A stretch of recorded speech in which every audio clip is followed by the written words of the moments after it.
imagine the richest man today is Elon Musk. Now think about the man who was so wealthy that even combining Elon Musk, Jeff Bezos, and Bill Gates wouldn't match his fortune. And the most shocking fact? He wasn't a king, he wasn't a politician. He was just an account clerk. That man's name was John D. Rockefeller. Even today, people are divided. Some say Rockefeller was a business genius. Others say he was the most dangerous businessman in history. By the end of this video, you will decide for yourself. Was Rockefeller a hero or a villain? And yes, the decision he made in 1911 is still studied in business schools today as a masterstroke. This story isn't just about money. It's about control, discipline, and power. Rockefeller understood one thing very early. Whoever controls the system controls the market. Rockefeller was born in 1839. His father, a risky, unstable man, but his mother extremely strict. Disciplined and meticulous with money, from her Rockefeller learned his first lesson.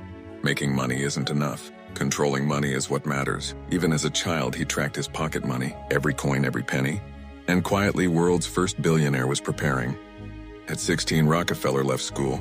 No degree, no shortcuts. Only one thing: hunger to understand numbers. He got a job bookkeeping. Most people thought it was boring, but for Rockefeller, it was a center of power. He didn't just count money. He studied where money came from, where it leaked, and which systems were weak. This was where a dangerous idea was born. Rockefeller realized the rich aren't those who earn the most. The rich are those who create the system. And in America, a new system was emerging, one that people watched with fear. 1850s America oil was a new dangerous business. Sometimes profitable, sometimes everything lost. Most focused on drilling, digging into the ground, testing their luck. But Rockefeller saw something different. Instead of finding oil, he focused on cleaning it. Refining meant lower risk, more control, and stable profit. When drilling failed, refining still ran here.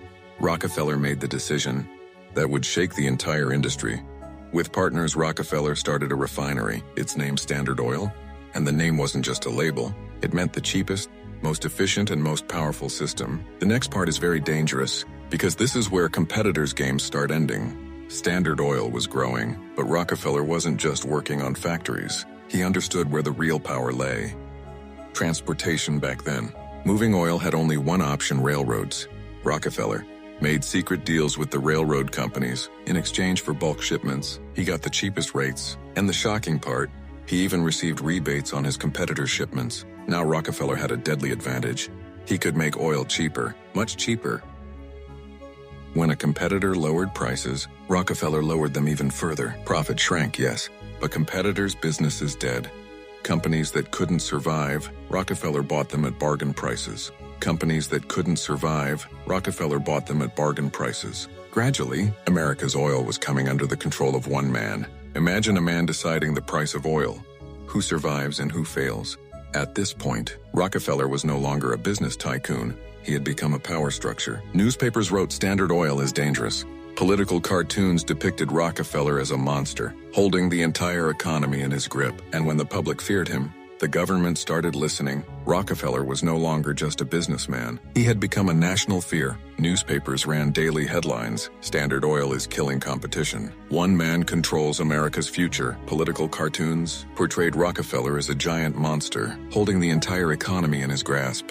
Public pressure grew, and then the government stepped in. America's leaders asked, should one man hold this much power? Investigations began, files were opened, and one name kept appearing: Standard Oil. Everyone expected Rockefeller to respond to the media, but he remained completely silent. No interviews, no statement. He knew real battles aren't fought in headlines. But inside the system, 1911, the courtroom was packed, the largest business case in American history. The judge delivered the verdict. Standard Oil was dismantled. News spread, people celebrated. Headlines screamed, Rockefeller defeated. Everyone thought the story was over, but this was not the end. People thought Rockefeller was finished, but the reality was very different. Standard Oil had been broken up, but Rockefeller still owned shares in every new company. It was simple: even if the company splits, I remain the owner of every piece. And this officially made him the world's first billionaire. In today's dollars, Rockefeller's wealth would be equivalent to trillions. And the most interesting part, the public thought he had lost, but in reality, he had become even more powerful. After retirement, Rockefeller shifted his focus from making money to giving money. He created the Rockefeller Foundation, funding hospitals, schools, and medical research.